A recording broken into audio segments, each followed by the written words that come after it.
Je me souviens de cette soirée comme si c'était hier. J'avais tout juste 30 ans. Un âge que j'avais toujours imaginé comme celui de l'assurance, de l'épanouissement, du début d'une nouvelle maturité. Cette année-là, le party de Noël au travail prenait une signification toute particulière pour moi. J'y travaillais depuis plus d'un an. Et pour la première fois, je me sentais à ma place, respectée, écoutée et vue. J'avais envie de partager cette victoire silencieuse avec mon père, de lui montrer ce petit monde que j'essayais de construire. J'avais mis des jours à choisir ma robe. Finalement, je l'ai trouvée chez Mélanie Lynn. Un rêve de robe. En velours bordeaux profond, avec une coupe sirène qui épousait mes courbes avec élégance. Le décolleté en cœur était délicat.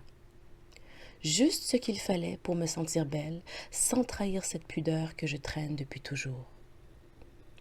Les manches longues, légèrement bouffantes, ajoutaient une touche de royauté discrète. J'avais enfilé mes boucles d'oreilles en or rose, héritées de ma mère, avec un peu de rouge à lèvres prune.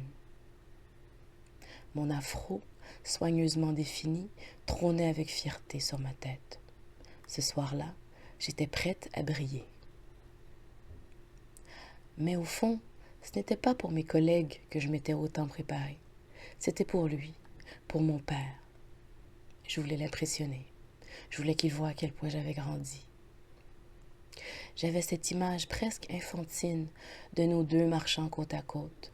Moi, en reine discrète, et lui, en roi fatigué mais fier. Je l'imaginais me saluant dans le hall d'entrée, serrant les mains de mes collègues, lançant des sourires timides et peut-être des éclats de rire extravagants. Un peu mal à l'aise, mais heureux d'être là pour moi. Il m'aurait déposé au restaurant, puis ramené à la maison plus tard, en toute sécurité.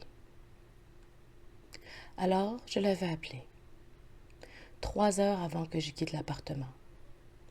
La voix déjà tremblante d'anticipation, un peu comme quand j'étais gamine et que je lui demandais de venir à mon spectacle de danse. Il a décroché, et sans même me laisser finir ma phrase, il a soupiré. « Oh, ma chérie, ces dernières minutes. On en reparle une autre fois, d'accord ?» Je me suis figée. La déception est montée comme une marée noire. Ne devrais-je pas pouvoir t'appeler à tout moment? J'ai dit que ce n'était pas grave, bien sûr. J'ai même ri, comme pour alléger la chose. Mais en raccrochant, j'ai senti mes épaules s'affaisser. Devant le miroir, maquillée, apprêtée, scintillante, je me suis vue redevenir cette petite fille de 7 ans qui attendait dans la foule que son papa arrive, le cœur battant, et qui finissait toujours par danser pour un siège vide. Cette nuit-là, malgré les lumières, les coupes de champagne, les compliments sur ma robe, j'avais le cœur brisé. Pas celui d'une femme de 30 ans, non. Le cœur brisé d'une enfant qui, encore une fois, n'a pas été choisie. God forbid something happens to me tonight. Ai-je hurlé au téléphone avec ma mère. Ce soir-là, j'ai souhaité de tout mon âme que son portable sonne, tard le soir, et que les autorités lui annoncent que j'étais à l'hôpital.